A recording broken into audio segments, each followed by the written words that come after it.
Muy buenas noches a todos los amigos que nos están viendo y nos están escuchando. Quien le habla, el Pastor O'Neill. Sean bienvenidos a su programa Dios salva a mis hijos. Como es de costumbre, nos acompaña en esta noche José Javier Colón, Valeria y el Pastor Juan González. Y el programa de hoy promete estar muy interesante y esperamos pueda ser de beneficio, no solamente para nosotros, sino para cada uno de ustedes también. Nos la hemos gozado de estos últimos programas y hoy no va a ser la excepción. Hoy ha sido un día cansado para muchas personas. Todos nuestros invitados, todos nuestros panelistas están cansados. Así que esperamos que el Señor Jesucristo nos ayude en esta noche. Pastor González, ¿cómo se encuentra?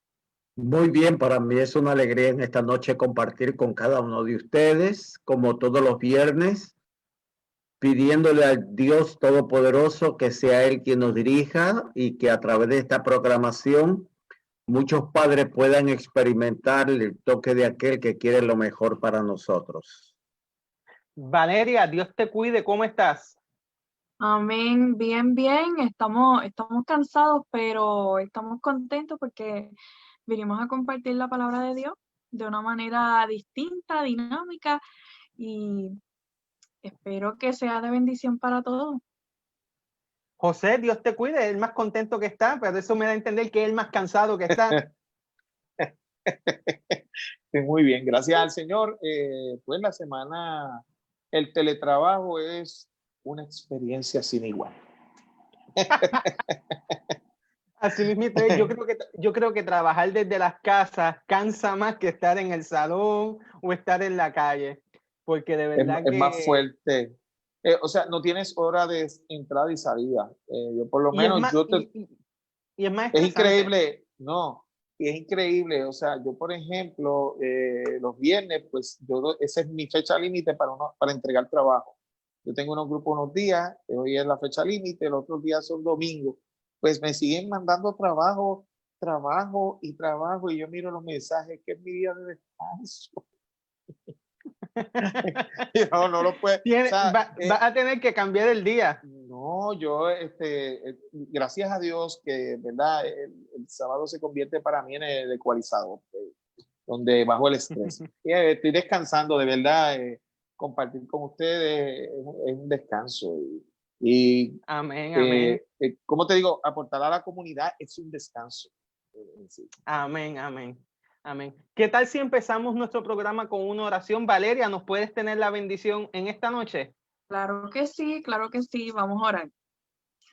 Padre nuestro que estás en el cielo, santificado sea tu santo y bendito nombre, Señor. En esta noche, en las primeras horas del sábado, Señor, vamos a estar hablando de un tema muy importante para los padres, Señor. Y te pedimos que tú abras su corazón y también que puedas cuidar de su familia, Señor. Eso es nuestro propósito aquí, a unir a nuestras familias y que ellos estén unidos a ti, Señor, porque solo Amén. tú, en el centro de la familia, eres el que puede dirigir nuestro camino. Te agradecemos por todas las bendiciones, Señor. En el nombre de Jesús. Amén. Amén. Amén. Pastor González, en unos minutos, denos un resumen del pasado programa. Bueno, los últimos viernes nosotros hemos venido girando nuestra programación de cómo nosotros podemos apoyar a nuestros jóvenes. Y una de las cosas que hemos tocado es que estamos viviendo tiempos difíciles. Nuestra juventud, nuestros adolescentes, nuestros niños están pasando por momentos muy difíciles. Y nosotros como padres, como líderes de la iglesia, tenemos una gran responsabilidad que Dios ha puesto sobre nuestros hombros. Y el propósito de las programaciones que hemos tenido en los últimos viernes es cómo nosotros, con la ayuda de Dios, podemos abrir ese camino que está tan congestionado en la mente de nuestra juventud, de nuestros niños, de nuestros adolescentes.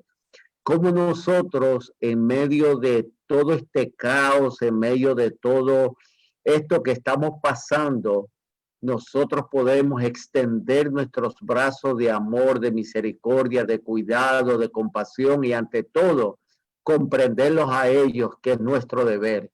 Y creo que ese ha sido el énfasis mayor. Cómo yo puedo extender mis brazos, cómo yo puedo apoyar a mis jóvenes, cómo puedo apoyar a mis jóvenes en la iglesia. Pero la semana pasada yo recuerdo que se tocó que todo eso tiene que comenzar en ese núcleo llamado hogar, donde está papá, mamá, hijos, abuelos, tíos, y somos un núcleo que tenemos que extender nuestros brazos con la ayuda de Dios para ayudar a nuestros jóvenes, nuestros niños y adolescentes en esta etapa que les ha tocado vivir. Exacto. Y en el pasado programa tuvimos una situación y fue una madre expresando o dejando dejarnos saber su sentir en cómo ella ha criado muy bien a sus hijos, y a veces entra la preocupación en que ellos no toman necesariamente la decisión correcta. Y estuvimos hablando que la educación que nosotros damos no es la responsable de ellos, es que cada uno de ellos toma decisiones y el ser humano vive tomando decisiones, y los padres podemos controlar a nuestros muchachos hasta cierta edad. Muchos dirán, no, hasta los 18, 19, 20, 21, mientras viva en mi casa. Pero la realidad es que ese control se pierde cuando llegan a la adolescencia. Ya más o menos a los 13, 14, 15 años, ya los padres empezamos a perder el control con nuestros hijos. El pastor González tiene más experiencia de esto que nosotros, yo creo, porque sus hijos ya son adultos. Ellos empiezan a retar, ellos empiezan a ver hasta dónde ellos pueden llegar, y es preocupante eso, porque no ocurre en una sola casa, ocurre por lo general en todas las casas, sean cristianos o no sean cristianos. Seas creyente o no seas creyente, en algún momento de tu vida vas a tener problemas con tus hijos, porque ellos van a tomar decisiones y a ti como padre no te van a gustar. Valeria, abúndanos un poquito de esto tú como consejera. Bueno, pues antes de abundar como consejera, me gustaría abundar como hija. Yo sé que hubo momentos de mi, sí, es adolescencia, sí.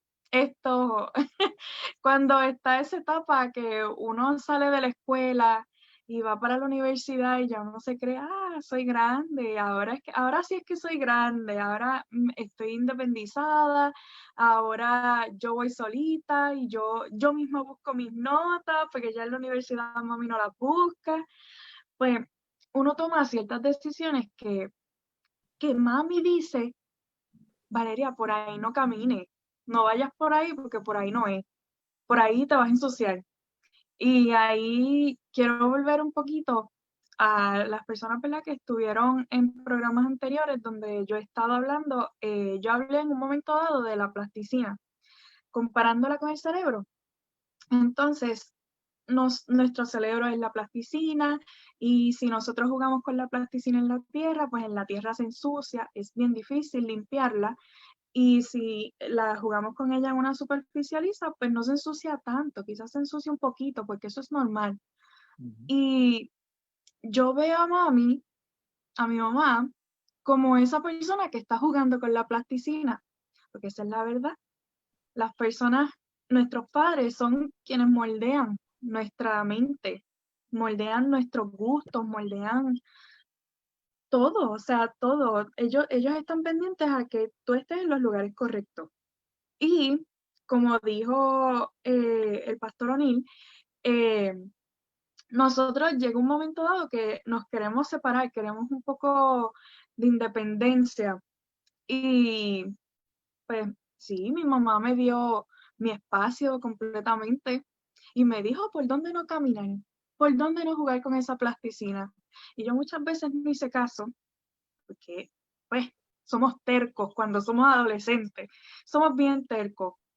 Y reconozco ahora, más adulta ya, ¿verdad? Que quizás en esos momentos no debí caminar por esas partes, no debí jugar con la plasticina en esos lugares. A pesar de todo eso, sé que me ha ayudado a ser la persona que soy ahora.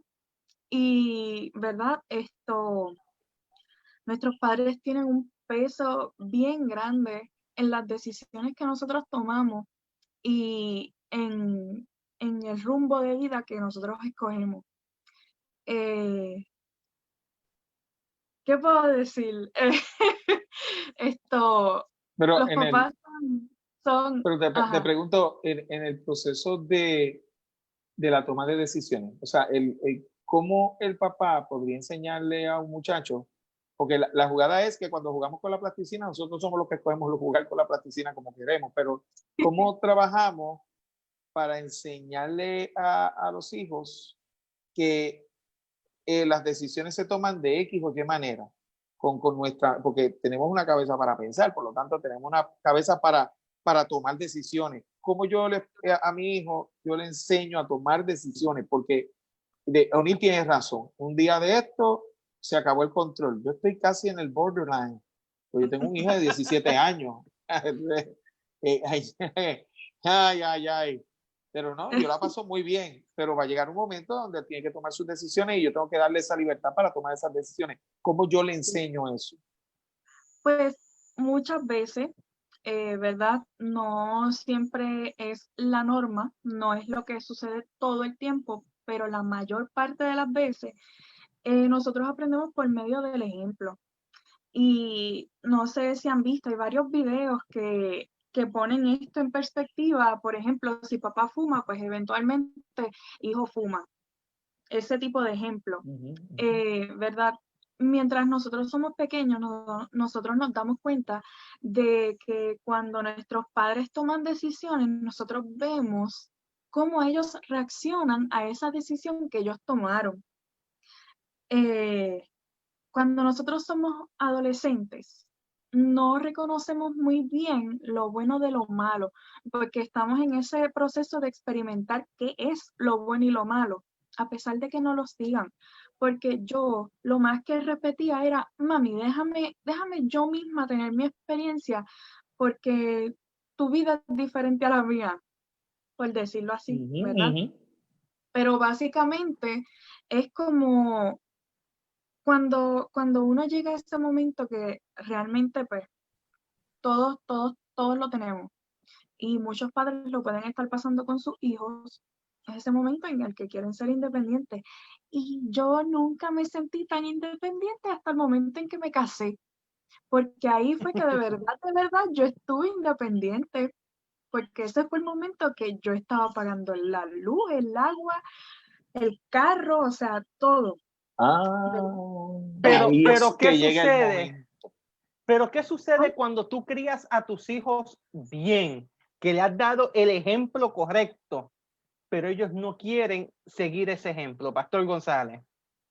Dos cosas de las muchas que podemos nosotros hablar. Y yo voy a coger unos minutos para contar una experiencia, porque hay dos cosas que la palabra de Dios y en esos hermosos libros también rojitos que nosotros tenemos, nos habla de instruir y enseñar. Eso va acompañado con una oración que es corta, la oración. Conmigo estudió un muchacho que a los 16 años su madre lo había criado en el evangelio, le había enseñado los principios.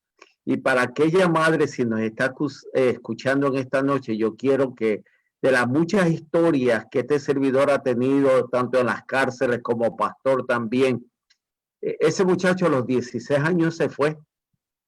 Le dijo a la mamá un día, si tú me vuelves a hablar de Dios, me voy. Y él me dice, Juan, así mismo, cuando yo regresé una noche tarde a mi hogar, mi madre me habló como toda una madre, con lágrimas, pero me habló de Dios. Y yo cogí mi ropa y me fui. Y pasaron muchos años, él me dice, sin saber de su mamá. Y en una ocasión, bajo los efectos de las drogas y del alcohol, él entró en una barra. Habían pasado muchos años, él había estado en gangas, en drogas, bebida, todo lo que uno se puede imaginar. Y él entró en esa barra. En ese momento que él entra a la barra, escucha una salsa que fue escrita muchos años atrás en base del hijo pródigo.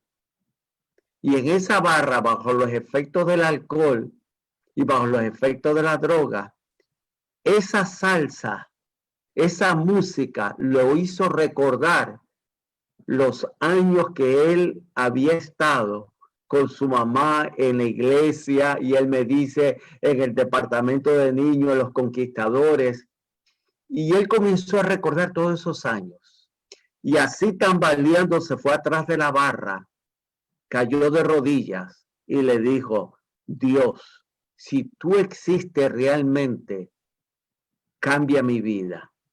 Y dice Juan, yo cogí la motora y me fui, y yo decía, mami, todavía vivirá en esa casa. Habían pasado muchos años. Dice que él llegó casi a la medianoche y vio la casa donde había salido él muchos años atrás con la luz prendida. Y cuando se fue acercando, escuchó una oración y reconoció que era la voz de su mamá. Y en esa oración la madre decía: Señor, yo no sé dónde está mi hijo. Quizás ha muerto, pero si está vivo, Señor, abrázalo, tócalo, que de alguna manera él pueda retornar a tus brazos. Y escuchen esto, no a la iglesia, sino ¿a dónde? A los brazos de Jesús. Que hay una diferencia,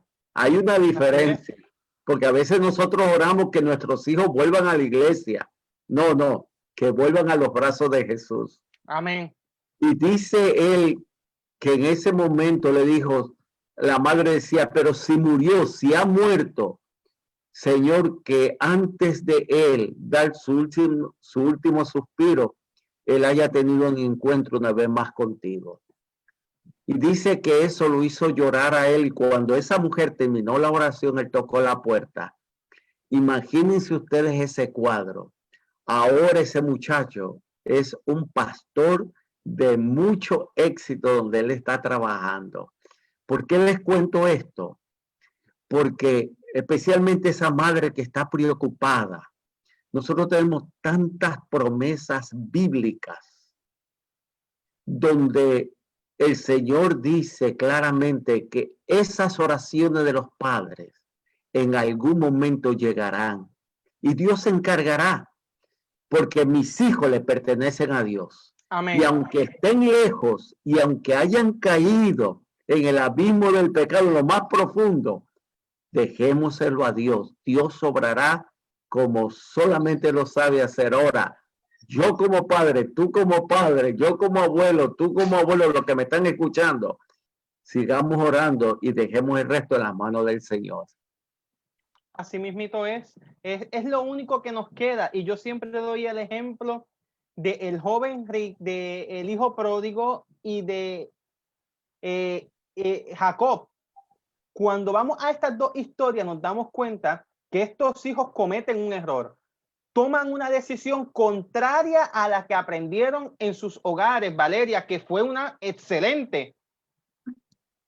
Pero sus padres, ¿qué hicieron, José? Los dejaron ir. Dejaron que ellos se fueran. En la historia del hijo pródigo, el padre, nosotros siempre hemos llegado a la conclusión que ponía una sillita afuera y se sentaba a esperar a que su hijo llegara. En cambio, en la historia de Isaac con Jacob, Jacob pudo haber enviado un sirviente, un emisario o algo, pero no, él simplemente confió en que Dios lo protegiera a él. En el caso de Jacob, vemos que en esa huida Dios le da una visión a Jacob que le dice: yo estoy contigo y te voy a cuidar.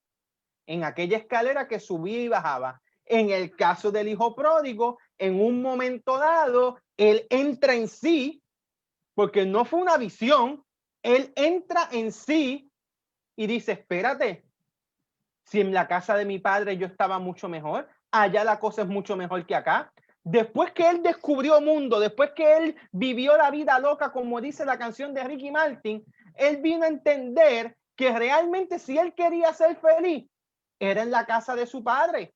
Así que él dice, mejor yo regreso a la casa de papi, porque por lo menos como sirviente voy a ser más feliz y voy a estar mejor que ahora como yo estoy aquí. Y en eso es donde los padres tienen que basar su fe, en que si los educaste bien, los llevaste al camino que Dios te pidió que hicieras, ahora te corresponde a ti confiar en Dios. Porque a la hora de la verdad, Pastor González, José Javier, Valeria, aunque no sé si tiene hijos, ¿tienes, Valeria? Todavía. No. A la hora de la verdad, no son nuestros hijos. ¿Quién ¿Son era los hijos Valentino? de quién? Son los hijos de Dios. Nosotros simplemente somos mayordomos de lo que Dios nos da.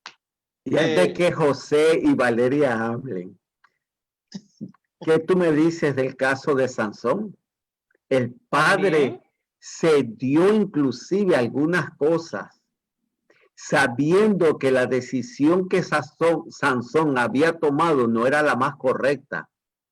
Y en un momento dado, ciego, quizás ya con las últimas fuerzas que tenía, Sansón levantó su voz al cielo y Dios lo escuchó. Y yo soy de los que pienso que Sansón estará en el grupo de los redimidos. Seguro que sí. Yo me gustaría mencionar, porque el comentario que se hizo, muchas veces los padres se sienten que han fracasado con sus hijos. Y eso es un problema que nosotros, los papás, tenemos que superar. Y no es el comentario de que yo he fallado, no lo he oído una sola vez, lo he oído más de una vez. Más de una. así mismito es. Y entonces un temor por los resultados, entonces la vergüenza, porque es la vergüenza del padre que dio todo por su hijo. Pues uno a veces piensa, no, que este padre fue bien flojo con el muchacho y este padre por eso se fue de la iglesia. Mire, en el proceso de toma de decisiones, al fin y al cabo, el que toma la decisión es el muchacho. Al final del camino, la decisión la toma el muchacho y el padre tiene que aprender que tú enseñas, tú formas, pero el muchacho decide. Dice la Biblia que los muchachos son como la flecha que tú tiras para un lado y no sabes dónde va a caer. Así mismo lo dice, que no sabe dónde va a caer.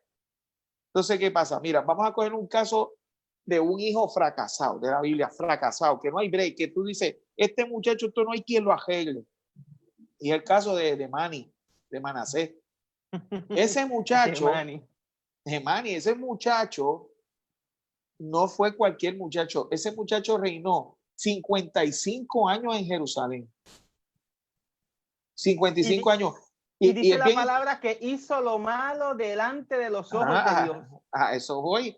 ¿No? La cuestión es que cuando yo estoy estudiando el libro de Crónicas con el hijo mío, lo leemos todas las noches. Nosotros estamos leyendo la Biblia desde el día 1, desde que nació, juntos. Entonces, pues, estamos leyendo Crónicas, segunda de Crónicas, y es interesante que cada vez que una persona del pueblo de Judá tomaba el trono, a quien se menciona como padre no es el pai, es Alamai. Es Alamai, no es al pai, es Alamai. Porque sí, pues Ezequías y qué sé yo, pero cuando iba a decir, y Manasés y su mamá era tal persona. Y es bien raro porque la gente se pasa diciendo que la Biblia es patriarcal, pero cuando vas al libro de los reyes, vas al libro de Crónicas, tú encuentras todo lo contrario. Y es porque era importante, la madre era quien enseñaba. Así que es importante saber que las madres son las más que comentan, pero el que sufre, hay un padre sufriendo ahí también. Entonces, Manny no tan solo llegó al punto, y yo quiero mencionar el versículo porque es que llegó al punto, es el único sitio, bueno, hay dos sitios, pero este es uno de los pocos donde Jesús, donde Dios se enfogona con un ser humano en particular. Es el único, no he visto ninguno que el Señor diga, bueno, ya está bien, ya, está bien, se acabó, no más. Entonces uno piensa que ese muchacho se va a perder porque pasó a los hijos por fuego, le gustaba estar adivinando, apostando, hacía todo malo, todo lo que ustedes se imaginen, ponga lo que ese hombre lo hacía. Todo, todo. La Biblia lo describe, lo único que usa la Biblia para describirlo es e hizo lo malo delante de los ojos de Dios. No, y entonces llegó, por ejemplo, en Segunda de Reyes 21, dice que Manasés también asesinó a gente inocente. Dígame usted, más malo que eso no puede ser. Más malo que eso no puede ser. Matar a sus hijos. ¿No? Y matar a tus hijos y pasarlos por fuego. Y eso es un ritual para todos aquellos que me escuchan, papá. Si usted ve que su hijo, aunque sea grande, está metido en un programita de esos de arreglar conducta y le dice que pasó por fuego por ahí y que no se quemó ni nada, eso es el diablo. Perdón, se me zafó. Pero es que es la verdad. Es la verdad. Ok, pero lo que te quiero decir es que dice la palabra de Dios que luego que fue puesto en angustias, dice que Mani oró y dice que el Señor lo escuchó y le quitaron las cadenas porque estaba en Babilonia y lo trajo de nuevo de vuelta. Pero Sansón es el mismo caso. Sansón, ¿qué bueno hizo Sansón? Absolutamente. Para mí, Sansón le dijeron no bebas vino y comenzó a beber vino. Le dijeron no te busques mujer extraña y se buscó mujer extraña. ¿Qué no le dijeron a Sansón? E hizo todo lo contrario. Posicional desafiante era Sansón. Sí. En el único momento que yo veo a Sansón haciendo la voluntad de Dios cuando se casa con la primera filistea, que dice la palabra allí, y era el propósito de Jehová que Sansón se casara con esa mujer. Pero después que hace todo lo malo, que termina hasta blasfemando el Espíritu Santo, y fíjate que la Biblia que te dice que el pecado imperdonable es ¿cuál, Pastor González? El blasfemar del Espíritu Santo. Y él dice, mira, mi poder no proviene de Dios, mi poder viene del pelo. Cuando él sabía muy bien que el poder provenía de Dios. A pesar de que comete el pecado imperdonable, en el último momento, antes de morir, ¿qué él dice? Señor, perdóname. ¿Y qué sucedió? Dios lo perdonó. Y antes de dejar a José, queremos decirle a los padres que siempre hay una solución y siempre hay una esperanza para cada uno de nuestros hijos. No podemos perder la fe. Y más ahorita vamos a hablar de algunas promesas que Dios nos da a nosotros los padres. Me gustaría decir, Valeria, ¿ibas a decir algo? No, continúa. Ok, mira, hay unas ideas que a mí me gustaría expresar sobre los papás, que son bien importantes. Busqué una estadística que tengo aquí, y por ejemplo, el 57% de los padres dicen que la paternidad es prioridad para ellos, para darle identidad al ser humano. Si el 57%, eso significa 6 de cada 10. Si eso es así, significa que el 40% no ve con importancia que el papá o la mamá es importante para darle identidad al ser humano. Y ese es el problema. Por ahí tenemos que comenzar. O sea, un padre que no le da identidad a su hijo, porque esto no se trata de decirle, no, te prohíbo esto, te prohíbo lo otro, esto no lo puedes hacer, esto sí lo puedes hacer, porque pensamos que el cristianismo es eso. Y yo viví eso. Digo, mi mamá me daba mucha libertad. O sea, mi mamá me daba mucha libertad para elegir. Yo crecí en un hogar donde no se me obligó a nada. Pero en la mayoría de los hogares con los que yo mis amigos de la iglesia, a todos los obligaban a hacer algo. Y si mi papá y mi mamá me daban una identidad, la identidad cristiana, la identidad cristiana era relacional. O sea, no importaba lo que yo hiciera, mi papá y mi mamá me querían. O me quieren, ¿verdad? Porque están viejitos, ¿verdad? Pero me quieren. Entonces, ¿qué pasa? Mira este otro dato. El 63% de los padres dicen que no han hecho lo suficiente en términos de estar con sus hijos debido a sus compromisos de trabajo, lo que sea, pero 63% que no han hecho lo suficiente. Por lo tanto, esto estamos hablando casi 7 de cada 10. O sea, quizás 3 hacen algo. Pero los otros 7 están pendientes al mundo material. Y eso es un factor determinante. La investigación dice, además de eso, por ejemplo, en términos de cuidar un niño, solo el 1% de la población dice que los padres cuidan mejor un bebé que las madres. Ay, ay, ay, si es un trabajo de dos. Son más gallinas. Es un trabajo de dos. Es que tenemos una mala visión de lo que es. O sea, mira, el pecado que comete una familia se comete cuando la visión que tú tienes de Dios en tu casa es distorsionada. De acuerdo a la visión que tú tienes de Dios, así tú vas a criar a tus hijos. Y de acuerdo a la visión que tú tienes, mire, yo tengo un amigo que me contó, pastor amigo mío, que me contó que fue a una iglesia y le dice, pastor, mi hijo no ha vuelto a la iglesia, pero la iglesia está perdida. Y por ahí empezó. Y la iglesia está mal, y esto es una barbarie, y esto es una cosa que dejan hacer de todo. Y entonces le dice, pero ¿usted quiere que su hijo vuelva a la iglesia? Tráigalo. Dice, no, mejor no lo traigo, para como está la iglesia. Que se quede por allí y se pierda. Así mismo le digo.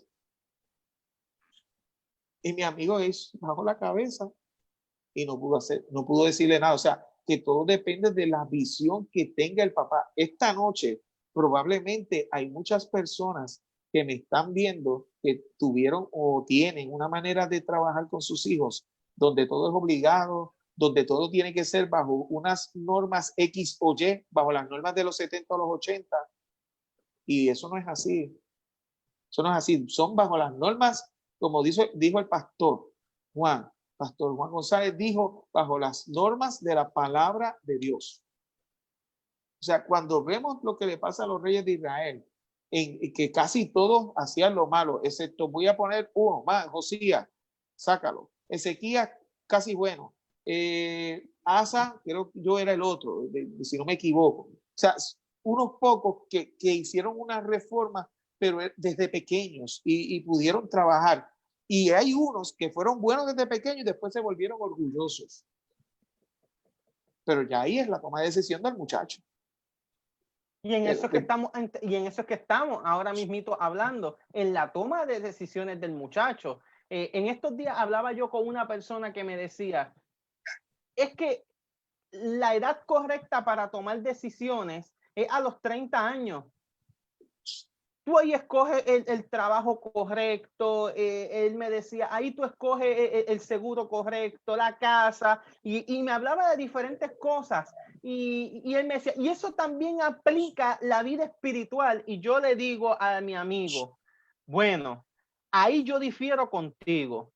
En la toma de decisiones en cuanto a la espiritualidad, no es a los 30, en algunos es a los 5 o 6 años, en otro es un poquito más tarde. No, que eso no es así. Yo le digo, mire, mi hermano, las cosas espirituales se disciernen espiritualmente. Y en la vida espiritual la cosa no la podemos analizar de la forma social, psicológica o emocional. Que influye, no estoy contradiciendo aquí a nadie, influye. Pero la vida espiritual, te voy a dar un ejemplo. Hablaba yo con un amigo, el pastor Ismael Pérez Maisonet, que me decía que él bautizó un nene de 6 años. Y muchos dirán, un nene de 6 años. ¡Wow! ¿Cómo que bautizar un nene de 6 años? Y el nene, cuando el pastor lo visita para ver por qué él quiere bautismo, le dice, no, es que yo le quiero dar ejemplo a mi papá. Y el papá le dice, pero ¿cómo me va a dar a mí? Y él le dice, pues yo conozco ya de Jesús. Hazme la pregunta que tú quieras que yo te la voy a contestar. Yo sé de Jesús. Y el pastor miraba la discusión del papá y el nene le termina diciendo al papá, ¿sabes por qué yo me bautizo? Porque te voy a dar ejemplo a ti de lo que se supone que tú tienes que hacer. Y como tú no me lo vas a dar a mí, yo te lo voy a dar a ti. Un niño de 6 años, ¿cuál es la madurez espiritual que tiene, Valeria?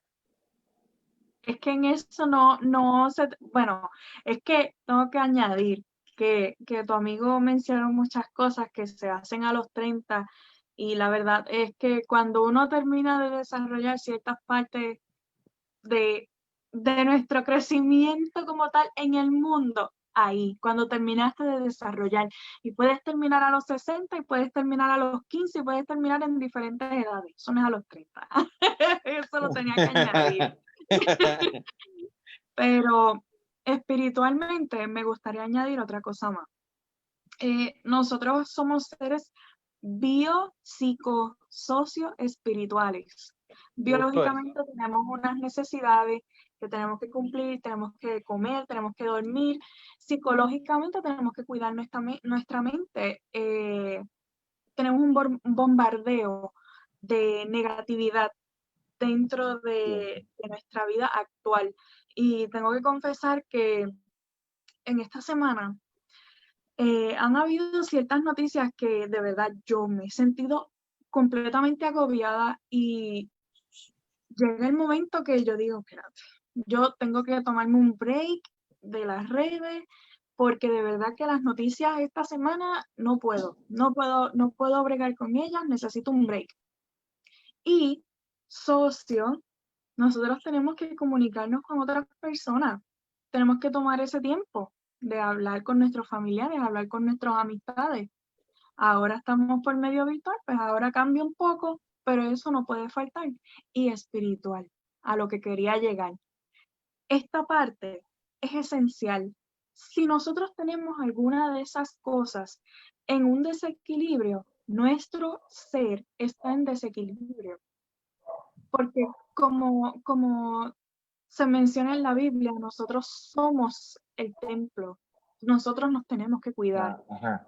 Y la parte esencial, como todas las demás, pero para mí yo siento que es sumamente importante porque es la que dirige mi vida, es la espiritual. Y a Mira, esos espérate, padres. dame, porque si no voy a explotar. Mira, no, de verdad. Lo que tú dices es muy cierto, Valeria, porque lo que pasa es lo siguiente. Mira, yo oigo mucha gente que dice, no, yo entiendo la necesidad de asistir a la iglesia presencial. Yo entiendo esa necesidad, yo estoy de acuerdo con eso. Es un planteamiento bueno, pero a mí me pasan diciéndome desde pequeño, es más, cuando me casé me dijeron, tu primera iglesia es tu casa. La primera que tienes es tu casa. Entonces, si la iglesia primera que yo tengo es mi casa y la parte espiritual es primordial en la casa, ¿cómo es posible que yo pueda vivir solo la parte espiritual en la iglesia? ¿Me entiendes? Algo para analizar y meditar. O sea, ¿cómo yo puedo decir que yo voy a educar? No, yo tengo que educar a mis hijos en la iglesia. Entonces voy y los sábados los enseño a comportarse en la iglesia. Y cuando llego en la casa, como que esa parte espiritual no está. Y la parte espiritual, o sea, si somos ese tipo de ser biosocio económico, social, espiritual, perdón, se me zafó, es que no sé, pero nos tiene que enseñar la frase. Valeria nos tiene que enseñar. Pero no, lo que dice Valeria es cierto, esa parte espiritual tiene que ser, la raíz tiene que ser en la casa. Y si la raíz no es en la casa, o sea, ¿cómo yo puedo decir que yo tengo una casa cristiana si en mi casa no se lee la Biblia? ¿Cómo yo puedo decir que yo tengo una casa cristiana si no puedo orar? O sea, por más poco que sepa, porque no se trata tampoco de saber mucho. Yo creo que ninguno de nosotros sabemos tanto de Biblia o qué sé yo. Nosotros sí hemos encontrado un Cristo vivo que nos salva. Entonces, si tú no haces nada espiritual en tu casa, se te cae el kiosco a la hora de la verdad. O sea, el resultado de lo que pasa hoy se empezó a cultivar probablemente 10 o 15 años atrás. Pero fíjate, José, algo muy... Algo. Es rapidito. Es que me vino a la mente. Cuando somos espirituales dentro de la casa, no sé por qué me vino a la mente. Por lo general vemos que las familias, pues nosotros adventistas, no vemos televisión, no compramos en sábado, es mucho no. Sin embargo, nosotros tenemos muchas actividades que podemos hacer dentro del sábado bien espirituales y muchas de ellas suelen ser bien divertidas. Sé que hay familias que les gusta cantar, pues entonces ese sábado lo cogen para ensayar, practicar todas esas cosas, ¿verdad? Porque depende del estilo de vida que tenga esa familia y los gustos que tengan, porque quizás sea, no sé, dibujar, pues entonces dibujamos algo que sea relacionado a nuestra espiritualidad. Pero, ¿verdad? Quería añadir eso, ¿no? Y que es muy nosotros importante. quizás estamos asociando lo que es la espiritualidad con decir, ah, no, los sábados nosotros en casa ni carne comemos, ¿verdad? Porque nos ponemos que olvídate, esto es, Un no, Pero entierro, fíjate un algo, entierro. No fíjate puede algo ser un muy entierro. importante. Hemos hablado de una problemática que es que a veces no educo a mi hijo correctamente porque o no hago el culto familiar o no le doy la importancia de espiritualidad que se debe.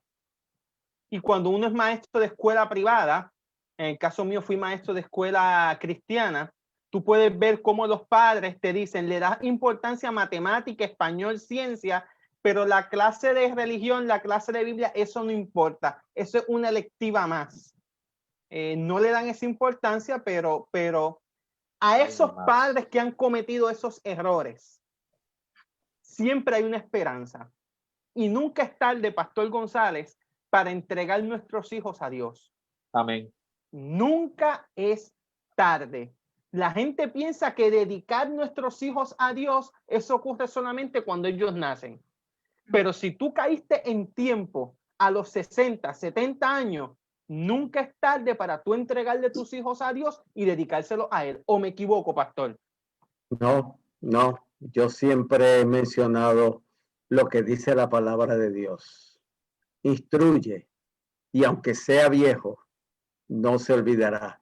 Porque aunque se haya alejado, hay una semilla. Y yo le puedo contar, yo le puedo leer cartas que yo tengo. Como he mencionado anteriormente, y O'Neill sabe que me he dedicado mis últimos 18 años a visitar las cárceles. Y miren, una de las cosas que sorprende es que más del 80% de los que están en las cárceles pertenecieron a alguna iglesia. Así es. Sus padres pertenecieron a alguna iglesia, ¿no? Y me lo dicen. Muchos de estos que están en las cárceles estudiaron en nuestras academias, se sentaron en los bancos de nuestras iglesias, se bautizaron con el uniforme de conquistadores, se bautizaron con el uniforme de cadetes. Entonces, yo mencioné anteriormente algo que yo he tenido que aprender. Es que yo quiero llevar a mi familia a la iglesia cuando yo debo de llevar a mi familia a los brazos de Jesús. Amén. Amén. Es ahí, no es en la iglesia, porque ustedes mismos lo están diciendo, en lo que ustedes han dicho, muchas veces nuestra iglesia se ha convertido más que espiritual, más que seguir un cristianismo genuino en algo social. Entonces ahí es que estamos fallando. Entonces estos muchachos que están en la cárcel, mire, yo me he encontrado hoy por hoy, muchos de esos jóvenes, yo conozco uno de ellos que es el primer anciano en una de las iglesias. Así que por eso dije anteriormente, y ustedes lo han mencionado diferentes casos bíblicamente, no importa cuán lejos hayan ido nuestros hijos, todavía hay esperanza. Amén. No importa cuán profundo hayan caído, hay esperanza. Porque entonces yo estaría diciendo que el Dios de las promesas no las va a cumplir. Y Él me dijo claramente que mis hijos le pertenecen a Él. Y Él hará lo que Él sabe hacer. ¿Y qué es lo que sabe hacer el Señor? Bajarse al nivel donde está mi hijo para rescatarlo, porque lo hizo conmigo, lo hizo con cada uno de nosotros. Por lo tanto, hay esperanza. Y Por pastor, eso le digo hoy a los padres que sus hijos se han ido. No le ores al Señor para que vuelvan a la iglesia. Órale para que vuelvan a los brazos de Jesús. El resto será por añadidura. Ahí está el secreto. No dejes de orar para que tu hijo vuelva a los brazos de Jesús. Pastor, y ahí tengo 3 promesas que quiero compartir con los padres que me están escuchando. 3 promesas, Valeria, no sé por qué te voy a decir Gabriela, Valeria, José y Pastor González. 3 promesas muy importantes. Y una de ellas es sobre el llevar nuestros hijos a los pies de Dios. Y dice el libro de Isaías, capítulo 54, versículo 13, que cuando tú llevas tus hijos a Dios, y esto no hay edad, en esto no hay edad, y todos tus hijos serán enseñados por Jehová, y se multiplicará la paz de tus hijos. Cuando tú llevas un hijo tuyo a los pies de Cristo, cuando tú le enseñas que el lugar más alto al cual él puede aspirar es a los pies de la cruz de Cristo, la paz estará con ellos. Amén. Hay otra promesa más y después ustedes me comentan de las 3 promesas que tengo por aquí. Hay otra promesa más que es muy importante que tengamos presente y es Jeremías 31:17, donde nos dice allí el profeta llorón: esperanza hay para tu porvenir y los hijos volverán a su propia tierra, o a tu casa, o a la casa. Esperanza hay para tu porvenir y tus hijos volverán a tu casa. Y la tercera promesa que quiero leer es una profecía que se encuentra en Malaquías capítulo 4, versículo 6, donde dice: y él hará volver el corazón de los padres hacia los hijos y el corazón de los hijos hacia los padres, no sea que yo venga e hiera la tierra con maldición. 3 promesas muy importantes que lo único que nos enseñan a nosotros como padres es que Dios tiene el control y que Él cuida de cada uno de nuestros hijos. Pastor González, comenzamos con usted sobre estas promesas. José y Valeria. Y añado, la sierva de Dios dice que en los últimos tiempos Dios de alguna manera obrará, y esas oraciones elevadas constantemente a favor de nuestros hijos, Dios la va a responder. Así que esas promesas que tú acabas, de las muchas que hay, porque hay muchas, yo tengo la seguridad. Yo siempre he dicho, no, corrijo, la palabra de Dios y el espíritu de profecía me dice que muchas de esas promesas dependerán de la fidelidad de los padres. Mire qué interesante.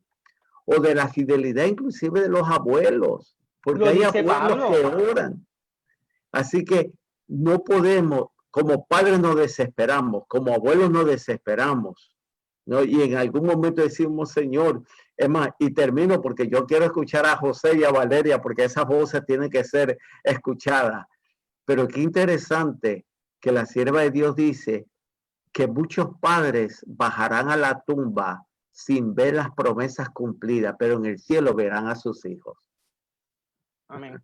José, Wow. 3 promesas poderosas.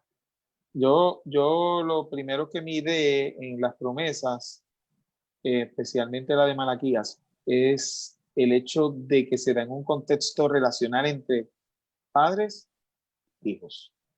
O sea, eso es, para mí eso es espectacular. O sea, que el hecho de ser espiritual no se basa en, como dice el pastor González, pastor Juan, no es volver a la iglesia, es volver a los brazos de Dios, porque Dios quiere que los padres y los hijos se encuentren otra vez. Y eso para mí yo creo que es súper primordial. Voy a tomar un último ejemplito que yo sé que quizá a usted no le guste mucho, pero es un ejemplo que estoy mirando este ejemplo.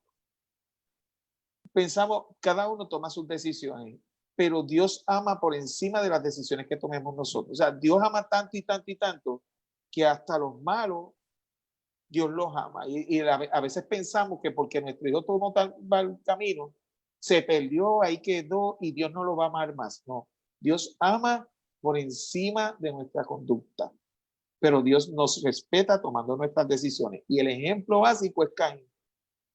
Caín, ¿ustedes no creen que Dios le podía haber mandado un rayo a Caín rápido?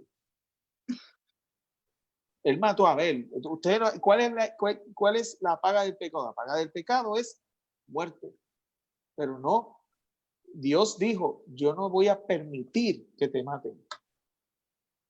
Cuando yo miro eso, yo miro el amor de Dios que va más allá va tan y tan y tan y tan lejos que hasta Caín no le permitió morir.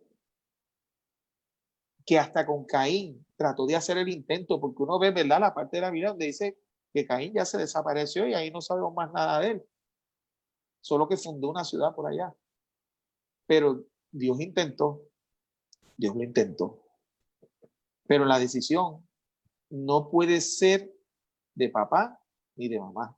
Le voy a dar una última experiencia que tuve conmigo. A mí no me gusta hablar mucho de la experiencia conmigo, ¿verdad? Porque uno como padre a veces se enorgullece de más y eso no es bueno, yo no me gusta. Pero, por ejemplo, mi hijo tenía una actividad, mi hijo es músico y pues en su colegio le dijeron que tenía una actividad de un sábado en el municipio de Calle que tenía que ir a tocar. Y él pues de buena primera le dijo, mire, yo sábado no voy a tocar. A menos que usted no me ponga a cantar una canción o un himno, yo sí, eso sí yo voy a cantar, eso yo voy donde sea. Pero si no es un himno, no lo voy a cantar. Pero la cuestión fue que no se puede, hablaron con el colegio no queremos nada religioso. Y el profesor de música le dijo, pero ven acá, tú no le puedes pedir permiso al pastor para que te deje ir a la actividad. Y él le dijo estas palabras que yo le he enseñado desde pequeño. Y él se sorprendió, el profesor se sorprendió muchísimo. Dijo, mire, maestro, le voy a decir algo. Mi Dios es mío, no es el de mi papá. Es mío. Por lo tanto, yo estoy tomando la decisión porque ese Dios es mi Dios. Mi papá me enseñó que no podía ser el Dios de tus padres. Tenía que hacer pasar tu Dios. Y eso es lo que necesitamos que cada padre entienda. No es el Dios de tus papás, es el Dios de uno. Y van a volver. Yo estoy seguro que si oramos con fe, la fe va a volver. Valeria. Bueno, pues esto Un poco más me difícil para gustaría. ti como consejera. Sí, lo es. Esto, ¿verdad? Yo constantemente me encuentro con una variedad de padres que vaya, una variedad. He visto, como lo decimos acá, ¿verdad? Los que son irresponsables como los más responsables, hasta el que necesita tenerlo todo y todo set y todo ready. O sea, los he tenido todos. Y algo que yo mencioné hace un tiempito atrás es que los padres son representantes de Dios en la tierra. Así que como Dios nos dirige a nosotros, a cada uno de nosotros, es un ejemplo para cada uno de los padres seguirlo. O sea, seguir ese ejemplo, esa forma en que Dios nos dirige a nosotros. Es con amor, libre albedrío y sobre todo cuidándonos siempre. ¿De qué forma los papás pueden cuidar a sus hijos? Orando. Y como dice el versículo, si instruyes al niño en su camino, aunque fuere viejo, él vuelve. Vengo Eso con... es, ajá. Ajá, no, dime.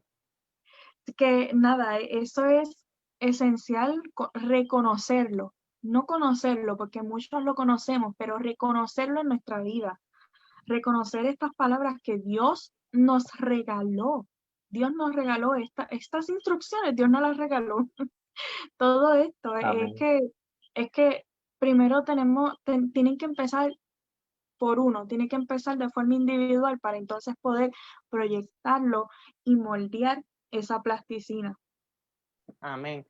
Al pastor González mencionó algo muy importante y él dijo que debido a nuestra fe es que muchas de estas promesas se cumplen. Y eso precisamente lo dice Pablo en 1 Corintios 7:14. Y cuando yo leí esto, pude entender lo que dijo aquel carcelero: si tú crees, tú y tu casa serán salvados. Dice 1 Corintios 7:14.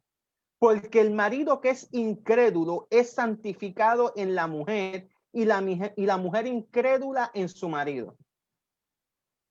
Pues de otra manera, si vuestros hijos fueran inmundos, ahora son declarados santos. Aleluya. Tu hijo puede ser inmundo, dice la palabra de Dios, pero por la fe del que cree es declarado santo. Mira qué poderosa es la palabra de Dios. Y lo mismo pasa con tu esposo, con tu esposa. Añádele toda la familia que tú tengas ahí. Pero es debido a qué, Pastor González? A la fidelidad, fe y fidelidad. A tu fe y tu fidelidad a Dios.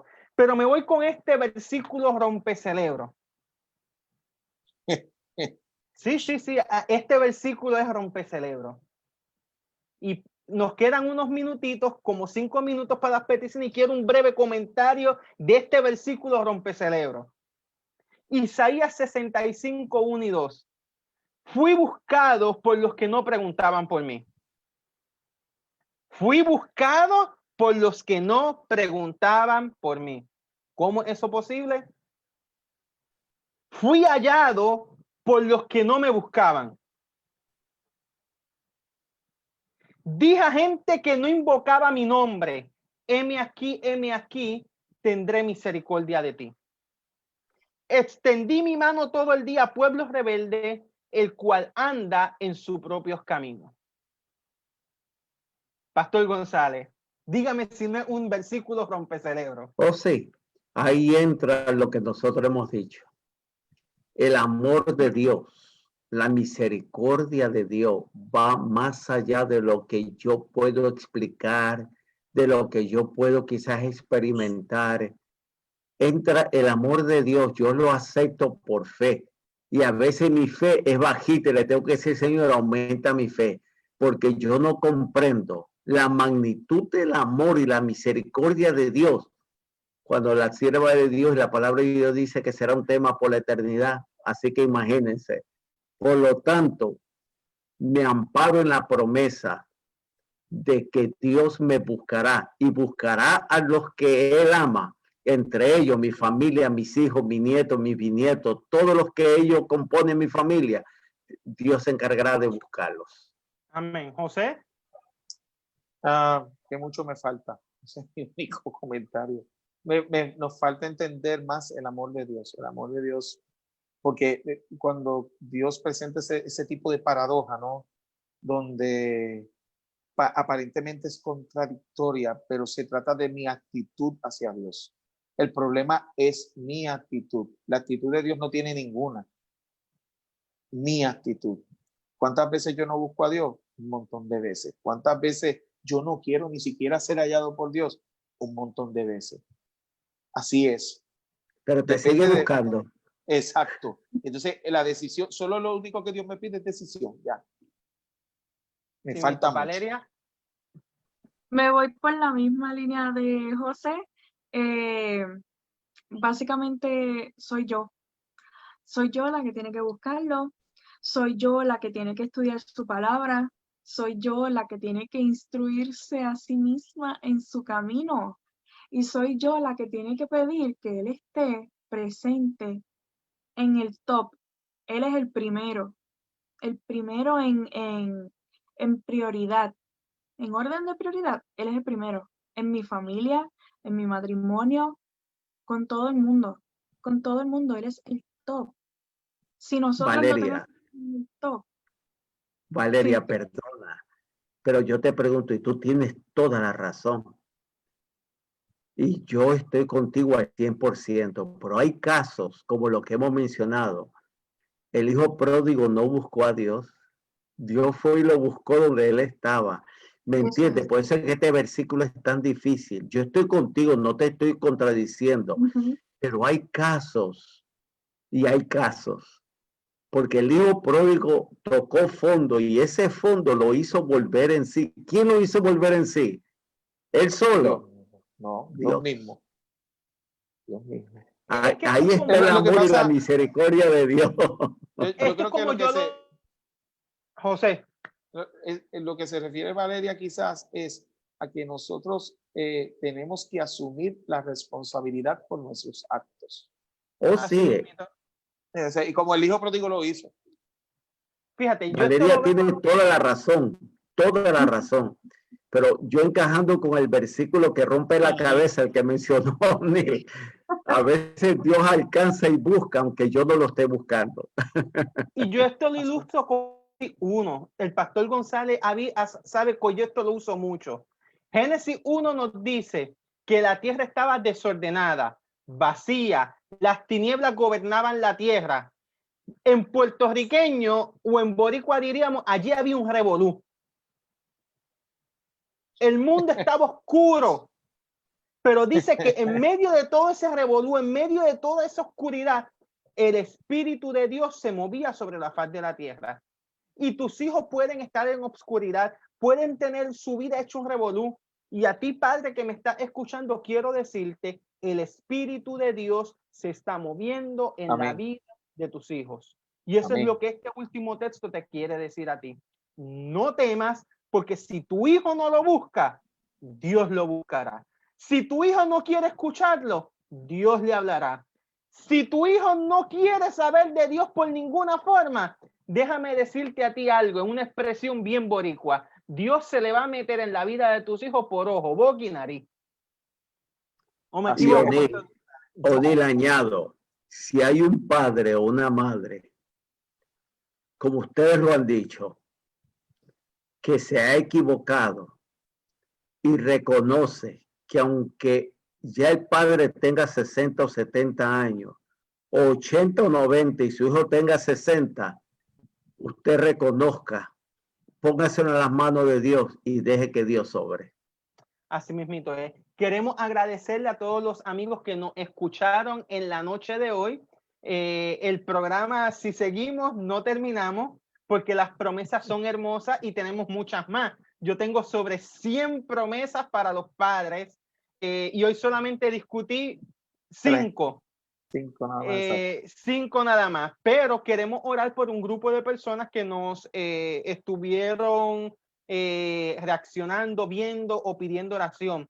Entre ellos se encuentran Jenny Rivas, Federico Silie, Edson Nieves, Aida Ruiz, Guillermina Bausá, Chala Rosa, Juan Antonio Quispe, Antonio José Cardosa, María González, Gustavo Vélez, Tibita, Ani Colón, Jaime Colón, Roberto Rosa, Correa, Ramona Martí, Katiana Martínez, Ani Colón, Magali Guadalupe, Hilda Centeno, Abraham David, Wanda Rocho, Nidia Méndez, Bella Valentín, Flor Gallegos y Carmen Galarza.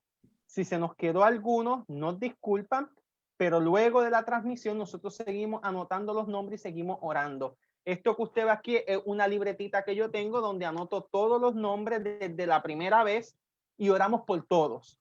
Así usted no nos pida en el día de hoy oración, siempre va a estar en nuestras oraciones. ¿Y qué tal, José? Si tú nos despides en oración y oras por todas estas personas que siempre nos sintonizan o nos piden la bendición de Dios. ¿Cómo no? Padre, en esta noche reclamamos tus promesas. Amén. En esta noche ponemos a cada hijo en tus manos. Amén. En esta noche hay muchas personas que nos ven, o puede ser de día cuando vean la transmisión, que probablemente tienen un problema bien grande y creen que sus hijos no tienen solución. Yo te pido que tú abras la mente de cada padre para que entienda que siempre hay un camino para volver a Dios. Amén. Y que Dios va a hacer un milagro en cada hijo. Que lo único que necesitamos es fe como un grano de mostaza. Amén. Ayúdanos en nuestra infidelidad, en nuestra falta de fe, en nuestra falta de creer, Señor. Ayúdanos a crecer. De paso, cada uno de los que estamos transmitiendo en el día de hoy, te pedimos por los hijos de nuestra comunidad, por los hijos de mis vecinos. Señor, ayuda a cada uno. Señor, permite que Puerto Rico, los hijos no se nos pierdan, sino que puedan crecer y ser buenos ciudadanos, pero sobre todo, amar a Dios sobre todas las cosas. Amén. Amén. Gracias por tus bendiciones, Señor. Señor, salva a nuestros hijos. En el Amén. nombre de Jesús. Amén. Amén. Amén. Gracias a los hermanos. Les esperamos el próximo viernes a las 10 de la noche en su programa Dios salva a mis hijos. El Señor les bendiga y que tengan un sueño reparador.